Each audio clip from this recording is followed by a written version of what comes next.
Hello everyone, welcome to পাথরকুচি 2.0। আপনাদের সকলকে পাথরকুচি 2.0 এর পক্ষ থেকে স্বাগতম জানাচ্ছি। আজকের ক্লাসে আমরা দেখব ম্যাথামেটিক্সের পোর্শনটা, অর্থাৎ যেটা গ্রুপ ডির জন্য ভীষণ একটি গুরুত্বপূর্ণ টপিকও বটে। এবং তার সঙ্গে আমরা যদি দেখি, তার পাশাপাশি আমাদের দেখতে হবে যে গ্রুপ ডি এর কোন পার্টটা আজকে আমরা করব। আজকে আমরা করব ফ্র্যাকশনের পার্টটা, অর্থাৎ ভগ্নাংশ। আমরা আজকে করছি কোন পার্টটা? ভগ্নাংশ যে পার্টটা রয়েছে সে পার্টটা। জিআরবিটি গ্রুপ ডির জন্য এই টপিকটি গুরুত্বপূর্ণ। অন্য যারা এখানে ক্লাস করতে এসেছেন, মানে জিআরবিটি গ্রুপ ডি ছাড়া, আপনারা এই ভিডিওটি দেখে আপনাদের সময় নষ্ট করবেন না। এখানে বেসিক ম্যাথসগুলো রয়েছে যেগুলোর উপর জিআরবিটি গ্রুপ ডি ফোকাস করতে পারে, ওই অঙ্কগুলোই আমরা করব। আর যদি আপনার ভালো লেগে থাকে তাহলে অবশ্যই কন্টিনিউ দেখতে পারেন। সুতরাং আমরা কন্টিনিউ করছি আমাদের ক্লাসের মধ্যে। আমরা এখন যে পার্টটুকু করব সেটা হচ্ছে ফ্র্যাকশন, অর্থাৎ ভগ্নাংশের পার্টটা করব। এবং জিআরবিটি গ্রুপ ডির জন্য এই টপিকটি একটি গুরুত্বপূর্ণ টপিকও বটে। এরপর আমরা চলে যাচ্ছি প্রথম যেই স্লাইডের দিকে।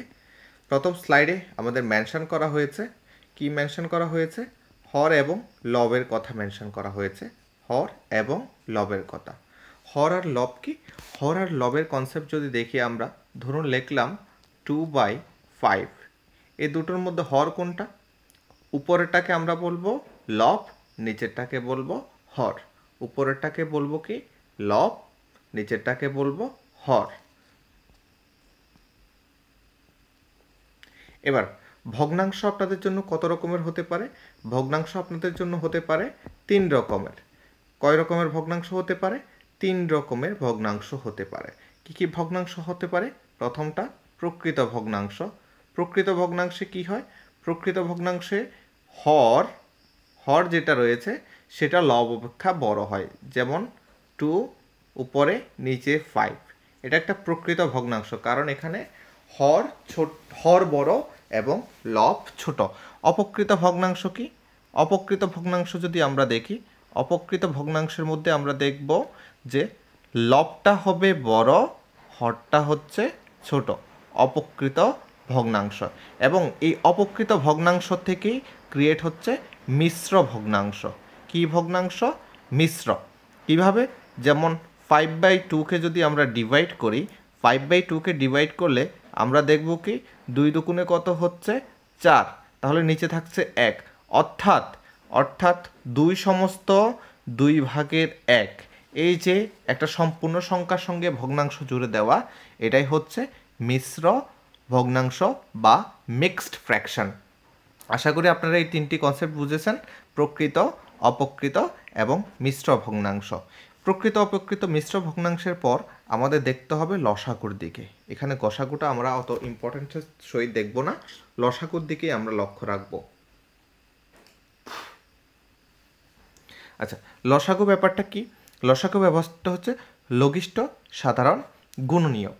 আচ্ছা, এইবার আমাদের দেখতে হবে লঘিষ্ঠ সাধারণ গুণিতকের যে পার্টটা রয়েছে সেখানে আমরা যদি দেখি 2/5, 3/2, 5/8 বললো কি এই তিনটের মধ্যে কাজ করার জন্য এবং এদের লসাগু নির্ণয় করার জন্য। তাহলে লসাগুটা আমরা নিচে নির্ণয় করব, অর্থাৎ 5, 2 এবং 8-এর লসাগু নির্ণয় করব। 5 to 8-এর লসাগু নির্ণয় করতে হলে প্রথমে আমরা এমন একটি সংখ্যা দিয়ে ভাগ করব যেটা হয়তোবা সবগুলো সংখ্যাকে ভাগ যাবে, কিংবা দুটো সংখ্যাকে ভাগ যাবে। তো 1 দিয়ে তো সবগুলো সংখ্যাকে ভাগ যায়, 1-এর কাজ আমরা করছি না, আমরা 2 নিচ্ছি প্রথমে। 2 দিয়ে কি হচ্ছে? 5কে ভাগ যাচ্ছে না, সুতরাং 5কে আমরা জায়গাতে রেখে দেব। 2-1 কত? 2। 4 দুগুণে কত? 8। 4 দিয়ে ভাগ যাচ্ছে। আর কি ভাগ যাচ্ছে কোনো পার্টে? না, কোনো পার্টে ভাগ যাচ্ছে না। তাহলে রইল কে? 2, 5, 1, 4। এই 4টা সংখ্যাকে আমরা গুণ করব। 5 দুগুণে আপনার কত হচ্ছে? 5 দুগুণে হচ্ছে 10। 10-এ 10, 4 10-এ 40। এই হলো আমাদের 40 লসাগু। আশা করি আপনারা বুঝতে পেরেছেন। LCM বা যেটাকে আমরা বলছি কি লসাগু। এই লসাগু ফ্র্যাকশনের ক্ষেত্রে একটি গুরুত্বপূর্ণ পার্ট হয়ে দাঁড়ায়। সুতরাং এখানে আমরা লসাগুর কনসেপ্টটাও অ্যাপ্লাই করতে হতে পারে, তাই আমরা বিষয়টা জেনে রাখলাম। এরকম করে আপনারাও বিভিন্ন ক্ষেত্রে লসাগু নির্ণয় করতে পারেন। আশা করি ব্যাপারটা বুঝতে পেরেছেন। এরপর আমাদের চলে যেতে হবে প্রথম যে স্লাইডটা রয়েছে। প্রথম স্লাইডে কি বলা হয়েছে, 100 এর 1 সমান কত হবে। 100 এর 1 সমান কত হবে? তাহলে 100 এর কি 100 এর 1 মানে উপরে 1 নিচে 10। এবার আমি যখন সরলীকরণ করেছিলাম তখন আপনাদের মেনশন করেছিলাম এর মানে গুণ সম্পর্ক 1/10। এবার এরকম যদি থাকে ফ্র্যাকশনের আকারে তাহলে উপরে নিচে কাটাকাটি যায়, আর যদি উপরে নিচে কাটাকাটি না যেয়ে থাকে তাহলে তাহলে তখন আমাদের কি করতে হবে, উপরে উপরে অর্থাৎ লবে লবে গুণ হরে হরে গুণ। কিন্তু এখানে উপরে নিচে কাটাকাটি যাচ্ছে যেহেতু ইন্টু সম্পর্কে রয়েছে। তো 10 10 কত হচ্ছে, 10 10 হচ্ছে 100। তাহলে 100 এর 1 কত গিয়ে দাঁড়ালো, 10 একে 10 অর্থাৎ 10 হলো আমার আনসার। 100 এর 1 কত গিয়ে দাঁড়ালো, 10। বুঝতে পেরেছেন? অবশ্যই কমেন্ট করে জানাবেন। এরপর আমরা চলে যাব দ্বিতীয় নাম্বার স্লাইডে। একটি সংখ্যার কি বলল, 7/10 অংশ সমান 70 হলে সংখ্যাটি কত। এখানে যে দাঁড়িটা দেওয়া আছে সেটা এখানে মেনশন করা হবে না, সুতরাং এটা বাদ দিয়ে পড়ুন। একটি সংখ্যার 7/10 অংশ সমান 70 হলে সংখ্যাটি কত, অর্থাৎ মেইন সংখ্যাটি আমরা জানি না। আচ্ছা ধরলাম, তাহলে সেই ধরাধরির কাজ ধরি। সংখ্যাটি এক্স, সংখ্যাটিকে ধরলাম এক্স। বলল কি একটি সংখ্যার 7/10 অংশ সমান 70 হলে, তাহলে ওনারা যেভাবে বলেছেন আমরা সেভাবেই যাই। একটি সংখ্যাটিকে কত ধরলাম, এক্স। এক্স এর সংখ্যাটির কত অংশ বলল, 7/10। 7/10 অংশ সমান সমান কত বলল তারা, 70 বলল। সুতরাং আমাদের কি নির্ণয় করতে হবে, এক্সের মান বের করতে হবে। এবার এক্সের মান বের করার জন্য আমরা যথারীতি ক্যালকুলেশনটা চালিয়ে যাব। এক্স ইন্টু কত হবে, 7/10 ইকুয়াল টু 70।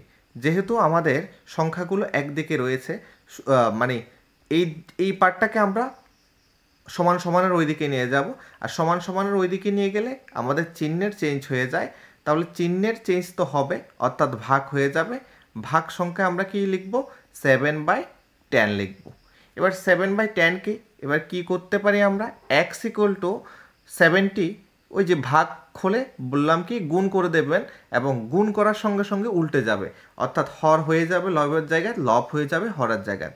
তাহলে উপরে আছে 7, নিচে চলে যাবে 7, আর লব কত এখন হয়ে যাবে, লব হয়ে যাবে 10, অর্থাৎ নিচে হরটা হয়ে গেল 10। এবার কাটাকাটি যাচ্ছে, 7 10 কত হচ্ছে, 7 10 70, অর্থাৎ 10 10 এখন কত গিয়ে দাঁড়ালো, 10 10 100। তাহলে এক্স অর্থাৎ সংখ্যাটি আমরা কত পেলাম, 100। আশা করি অঙ্কটি বুঝতে পেরেছেন। না বুঝতে পারলে আবার দেখুন, আবার পজ করে ভিডিওটি আবার সেই জায়গা থেকে অঙ্কটি যেখান থেকে শুরু হয়েছে সেখানে দেখুন। এই হলো আমাদের 2 নম্বর অঙ্কটি।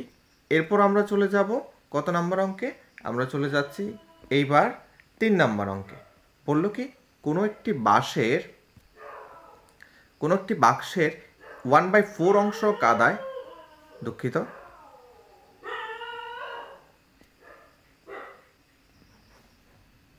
Sorry for the interruption. 3 নম্বর অঙ্কটি আমরা এবার দেখব। বলেছে কি কোনো একটি বাঁশের 1/4 অংশ কাদায় এবং 1/8 অংশ জলে এবং বাকি অংশ জলের উপরে আছে। তাহলে কত অংশ জলের উপরে আছে, অর্থাৎ একটা বাঁশ, এই বাঁশটা ধরুন কথার কথা 1/4 অংশ, মানে পুরো বাঁশটাকে 1 অংশ ধরা হয়েছে। পুরো বাঁশটাকে কত অংশ ধরবো আমরা, 1 অংশ, অর্থাৎ সম্পূর্ণ অংশ সমান 1 হবে। 1 অংশ ধরবো, মানে একটি বাঁশের জন্য একটাই অংশ রয়েছে সম্পূর্ণ অংশ। ওই 1 অংশের মধ্যে 1/4 অংশ ধরুন কাদায় রয়েছে, তারপর 1/8 অংশ ধরুন জলে রয়েছে, এবং বাকি অংশ জলের উপরে রয়েছে এই পোর্শনটা। এখন আমাদের বলেছে এই পোর্শনটা কত অংশ। তাহলে আমাদের প্রথমে জানতে হবে যে কাদায় এবং জলে কতটুকু রয়েছে একসঙ্গে। সুতরাং আমরা সেদিকে ফোকাস করব। তাহলে কাদায় আর জলে মিলে রয়েছে কাদা সঙ্গে কে, জল। দুটো মিলে কতটুকু অংশ জুড়ে রয়েছে? 1/4 প্লাস 1/8। তাহলে এইবার নিচের লসাগু করলাম, নিচের লসাগু করলে 4 আর 8 এর লসাগু 8, নিচেরটা দিয়ে হরকে ভাগ করতে হয়, 4 দুগুণে 8, যেটা রেজাল্ট আছে সেটা দিয়ে গুণ করতে হয় উপর সংখ্যাকে, অর্থাৎ 2 আসলো, 2কে 1 দিয়ে গুণ করব, 2 একে 2। সেম রকমভাবে 8 একে 8, 1 একে 1, অর্থাৎ জলের নিচে এবং মানে কাদায় এবং জলে মিলে রয়েছে 3/8 অংশ। এতটুকু আপনারা বুঝতে পেরেছেন আশা করি। এবার 3/8 অংশ যদি থেকে থাকে জলের কোথায় রয়েছে? কাদায় এবং জলের মধ্যে রয়েছে। বাকি অংশ আমরা কতটুকু পেলাম? 3/8 অংশ পেলাম জল এবং কাদায় মিলে।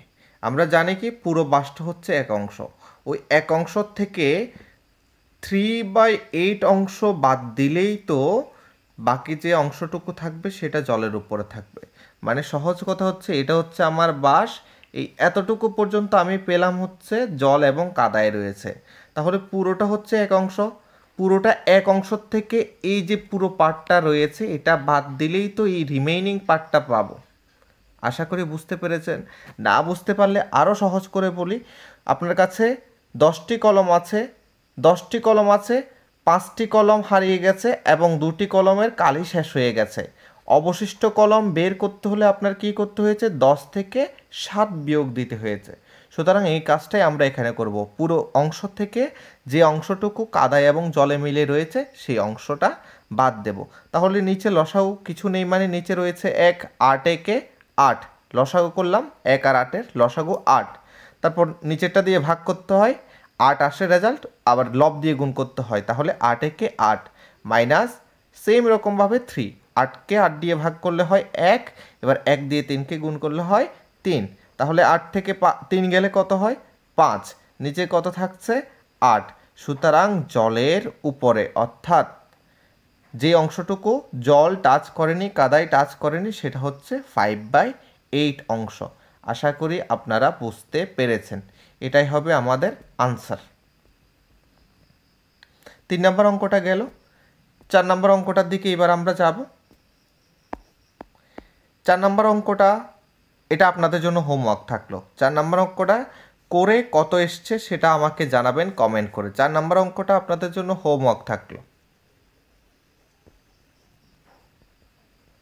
আশা করি বুঝতে পেরেছেন 4 নম্বর অঙ্কটা কি হবে।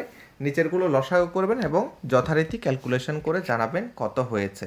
আর সংখ্যা যদি বুঝতে না পারেন এটা বলে রাখি, এটা হচ্ছে আপনার 5 আর এটা হচ্ছে 6, আর উপর রয়েছে 1 1, অর্থাৎ 1/3 প্লাস 1/5 প্লাস 1/6 কত জিজ্ঞেস করা হয়েছে। এরপর আমরা চলে যাচ্ছি 5 নম্বর অঙ্কটিতে। একটা ইন্টারেস্টিং অঙ্ক এবং ইম্পর্টেন্ট অঙ্ক বটে। কি বললো? একজন ব্যক্তি তার আয়ের অর্ধেক দিয়ে দেয় তার স্ত্রীকে। আয়ের কতটুকু দিয়ে দেয়? অর্ধেক, হাফ অংশ দিয়ে দেয় তার স্ত্রীকে। বাকি টাকার মানে যে টাকা রিমেইনিং থাকে সেটার 1/4 অংশ দেয় তার সন্তানকে। তার আয় যদি 2000 টাকা হয় তবে সন্তানটি কত টাকা পাবে? তাহলে 2000 টাকা থেকে স্ত্রীকে কতটুকু দিয়ে দেয়? অর্ধেক দিয়ে দেয়। তার মানে 2000-এর অর্ধেক কত হচ্ছে? 1000 টাকা। 1000 টাকা দিয়ে দিল। 1000 টাকা দিয়ে দেওয়ার পর তার কাছে আর কত অবশিষ্ট থাকলো? এই 1000 টাকা অবশিষ্ট থাকলো। এই 1000 টাকার বলল কি 1/4 অংশ, অর্থাৎ 1000 টাকার কতটুকু অংশ সন্তানকে দেয়? 1000-এর 1/4 অংশ। তাহলে এবার যথারীতি আমরা ক্যালকুলেশন শুরু করি। 1000 ইন্টু 1/4, এবার কাটাকাটি করুন। 4 25 100, শূন্য থাকলো 250, অর্থাৎ 250 টাকা দেয় তার সন্তানকে। তাহলে আমাদের উত্তর আসলো কত? 250 টাকা, 250। আশা করি বুঝতে পেরেছেন। মানে কি করলাম? 2000 টাকা তার ইনকাম, 1000 টাকা তার স্ত্রীকে দিয়ে দিল, রিমেইনিং থাকলো 1000 টাকা। এই 1000-এর 1/4 অংশ তার সন্তানকে দেয়। তো 1000-এর 1/4 হচ্ছে 250 টাকা। ওই 250 টাকায় তার সন্তানকে দেয়। এরপর আমরা চলে যাচ্ছি 6 নম্বর অঙ্কটিতে। 6 নম্বর অঙ্কটির মধ্যে কি বলল? 1/5 অর্ধেক কত হবে? অর্থাৎ তাহলে লিখবো 1/5। আপনারা অঙ্কগুলো আমি করার আগে পজ করে, প্রশ্নটা শুনে পজ করে আপনারা অঙ্কটি ট্রাই করতে পারেন। 1/5 এর অর্ধেক কত? অর্ধেক মানে কি করতে হয়? 2 দিয়ে ভাগ করতে হয়। এরকম একটা অঙ্ক যে প্রিভিয়াস ইয়ার 2021-এর মধ্যে এসেছিল। 1/5 এর কত দিয়ে ভাগ করতে হবে? 2। তাহলে আমি বলেছিলাম 1/5 তো লিখলাম, ভাগ চিহ্নকে গুণ করে ফেলবো। গুণ করলে নিচে নেই মানে 1 রয়েছে, উপর হর হয়ে যাবে লব, লব হয়ে যাবে হর। তাহলে হর কত? 1, একটা উপরে চলে আসলো, লব হয়ে গেল, এবং লব কত? 2, 2টা হর হয়ে গেল। এবার কাটাকাটি যায় না, কাটাকাটি না গেলে কি করতে হয়? নিচে নিচে গুণ, উপরে উপরে গুণ, অর্থাৎ হরে হরে গুণ, লবে লবে গুণ। এক একে 1, 5 দুগুণে 10। হরে হরে গুণ করতে হয়, লবে লবে গুণ করতে হয়। তাহলে আমাদের আনসার কত আসলো? 1/10, 1/5 অর্ধেক। তাহলে আমরা কত পেলাম? 1/10। আশা করি বুঝতে পেরেছেন অঙ্কটা। এরপর আমরা চলে যাব কোথায়? এরপর আমরা চলে যাব 7 নাম্বার অঙ্কে। 7 নাম্বার অঙ্কের মধ্যে কিসের মান বের করতে বললো? এক্স এর মান বের করতে বললো। কিসের মান বের করতে হবে আমাদের? এক্স এর মান বের করতে হবে। 1/5 plus 2/7 plus x/10 equal to 130 হলে এক্স এর মান কত? তাহলে আমরা ক্যালকুলেশনটা সুন্দর করে করি। এটা ওয়ান কাইন্ড অফ সিম্পলিফিকেশনের মতো। তাহলে 1/5 লিখলাম, প্লাস 2/7 লিখলাম, প্লাস x/10 লিখলাম, ইকুয়াল টু কত বললো? 130। তাহলে একটা কাজ করব এটাই, যে সংখ্যাগুলোকে একদিকে নিয়ে চলে যায়। সংখ্যাগুলোকে একদিকে নিয়ে চলে যায়। একদিকে নিয়ে চলে যাওয়ার ক্ষেত্রে কি হবে? তাহলে x/10 চলে আসলো এখানে, আর এখানে কি হবে? 130 জায়গাতে থাকলো, নিজের জায়গাতে। এবার যেহেতু এই দুটো সংখ্যাকে একদিকে অপর দিকে নিয়ে যাব, এই সংখ্যাটির আগে রয়েছে প্লাস চিহ্ন, তাহলে মাইনাস হয়ে যাবে। -1/5 মাইনাস 2/7 হয়ে যাবে। এবার আমরা করব কি? এবার আমাদের করতে হবে লসাগু। লসাগু কত? 7 আর 5-এর লসাগু আর 1-এর লসাগু। এখানে কিছু নেই মানে 1 রয়েছে, তাহলে লসাগু করলে হয় 35। এবার 35, 130 আর 35 গুণ করুন, কত হয়? 35 আর 13, 3×5 কত হচ্ছে? 15, 3×3 9, 9×1 10, 105। এরপর 5×1 5, 3×1 3, যোগ করলে হচ্ছে 5, 5, 4, অর্থাৎ 435। উপরে কত আসছে আমার? 435।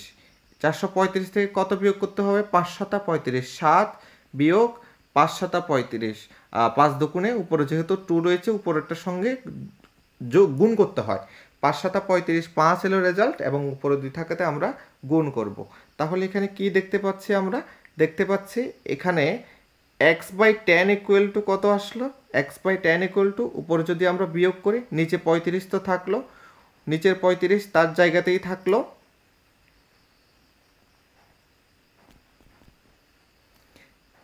এবং উপরে যদি আমরা বিয়োগ করি তাহলে কত পাচ্ছি? 435 থেকে 17 যদি বিয়োগ করি তাহলে হচ্ছে 15 থেকে 7 গেলে, মানে 17 বলতে এই যে মাইনাসের পার্টটা আলাদা করে ফেললাম। আরও সহজভাবে করি, 435 থেকে 10 বিয়োগ গেলে কত হয়? 425। 425 থেকে আবার 7 বিয়োগ করুন, কত হচ্ছে? 15 থেকে 7 গেলে 8, অর্থাৎ 418 হচ্ছে। উপরে হচ্ছে 418, নিচে কত হচ্ছে? নিচে হচ্ছে 35।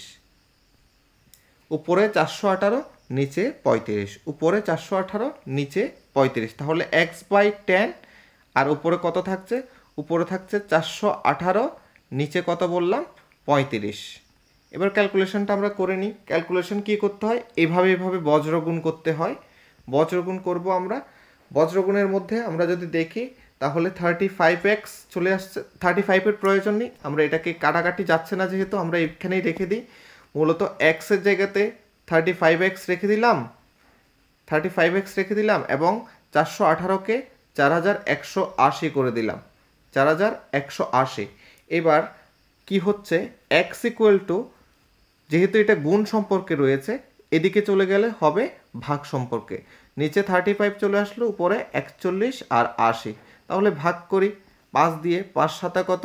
35, 5×8 40, 1 8, 3×5 15, 3×6 5×6 30, 7×1 7, 7×1 7, 7×6 13। তাহলে আর যাচ্ছে না, তাহলে 836/7 হবে আমাদের রেজাল্ট। এই অঙ্কটা একটু ব্রড অঙ্ক, আপনারা একটু সময় নিয়ে দেখুন, না বুঝলে কমেন্ট করে জানাবেন। পুনরায় প্রয়োজন হলে আমি পরের কোনো ক্লাসে আবার এই অঙ্কটা করিয়ে দেব আপনাদের যদি অসুবিধে বিশেষ হয়ে থাকে। এরপরে আমরা কোন অঙ্কে যাব? 7 নম্বরের পর চলে যাব আমরা 8 নম্বরে। ইন্টারেস্টিং একটা অঙ্ক, বললো কি 50%কে ভগ্নাংশে প্রকাশ করো। তাহলে 50%কে কিসে প্রকাশ করব? ভগ্নাংশে। 50-এর সঙ্গে পার্সেন্টেজের সম্পর্কটা গুণে রয়েছে। পার্সেন্টেজ মানে আপনারা সবসময় মনে রাখবেন 1/100। পার্সেন্টেজ মানে কত বললাম? 1/100। তাহলে এবার সুন্দর করে কাটাকাটি করে ফেলুন। 0 0 কাটলাম, 5 দুগুণে কত হচ্ছে? 10। তাহলে 1/2 হচ্ছে আমাদের আনসার। 1/2 হচ্ছে আমাদের আনসার। পার্সেন্টেজ মানে কি মনে রাখবেন? 1/100। পার্সেন্টেজ সবসময় কি হবে? 1/100। এরপর আমরা চলে যাব 8 নম্বরের পর 9 নম্বর অঙ্কটিতে। 9 নম্বর অঙ্কটির মধ্যে কি বললো? যে 2.56 / 4 অর্থাৎ ভাগ করার জন্য বললো। তাহলে আমরা এখানে একটা কাজ করতে পারি। একে তো সরাসরি ভাগ করে দিতে পারি, দ্বিতীয়ত আরেকটা কাজ করতে পারি। আরেকটা কাজ কি? যে 2.56 যেটা রয়েছে সেটাকে কত দিয়ে ভাগ করার জন্য বলেছে? 4 দিয়ে ভাগ করার জন্য বলেছে। তাহলে 2.56 থেকে দশমিকটা আমরা উঠাতে পারি। এবার দশমিক উঠাতে হলে কি করতে হয়? একটা দাগ টানবেন সুন্দর করে।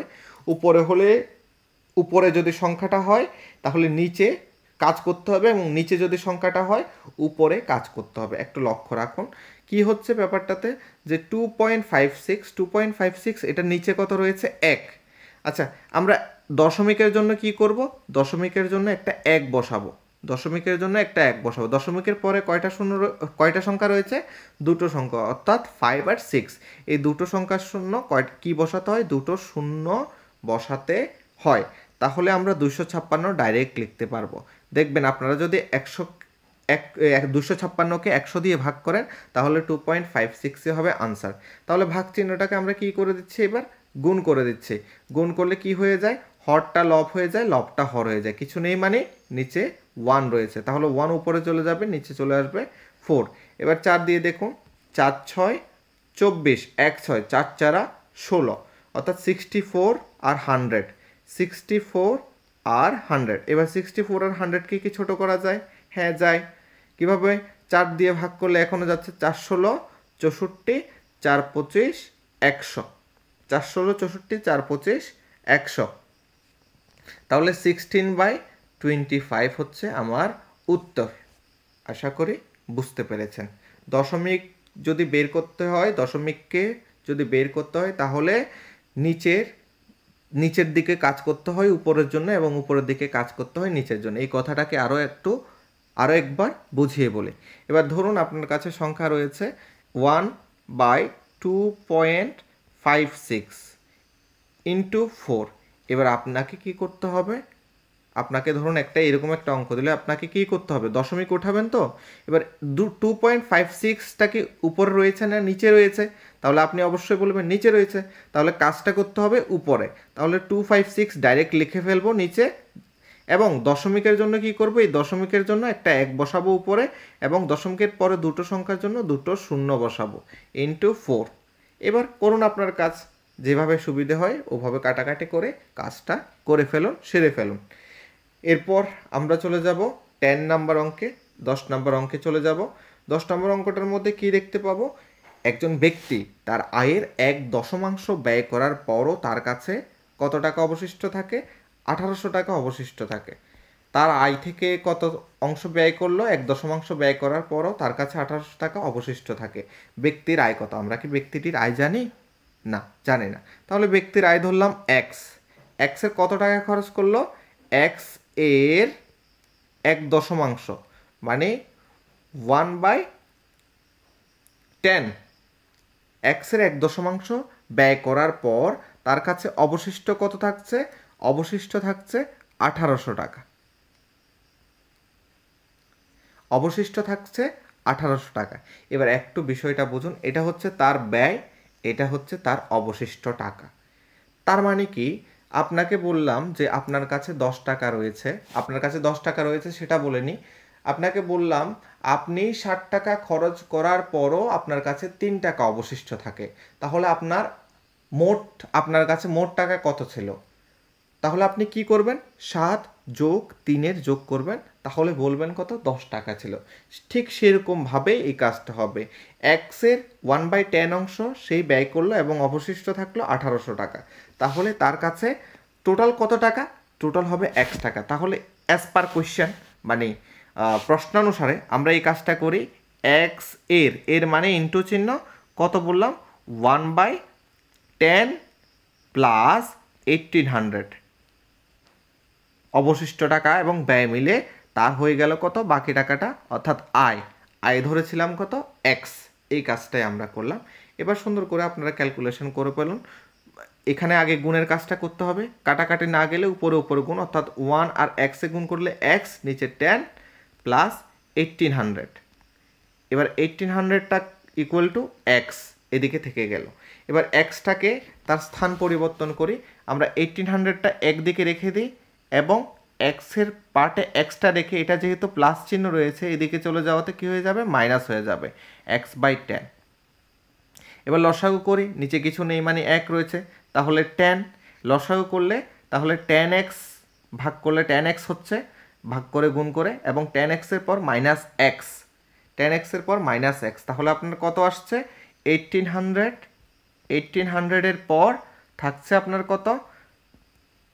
নিচের 10, উপরে থাকছে আপনার 9x। এবার কি করব? এবার এক্সটাকে আলাদা রাখবো। এবার 1800কে তার জায়গায় রাখলাম।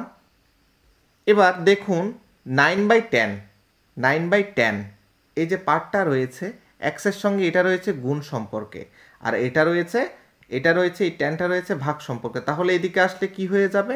মানে সোজা কথায় যদি বলি, এদিকে আসলে এটা উল্টে যাবে টোটালে। সুতরাং আমি সহজ করে লিখি, ভাগ গুণটা কি হয়ে যাচ্ছে? ভাগ হয়ে যাচ্ছে, এবং ভাগটাকে গুণ করে ফেলবো। ভাগটাকে আমরা কি করে ফেলবো? গুণ করে ফেলবো। বুঝতে পেরেছেন বিষয়টা? না বুঝতে পারলে আমি আবার রিপিট করছি। তাহলে আমরা এখানে দেখলাম কি? আমরা দেখলাম 1800 ইকুয়াল টু আমরা কত পেলাম? 9x/10 পেলাম। তাহলে এবার বজ্র গুণন করি, আরও সহজ হয়ে যায়। বজ্র গুণন মানে কোনাকুনি গুণ।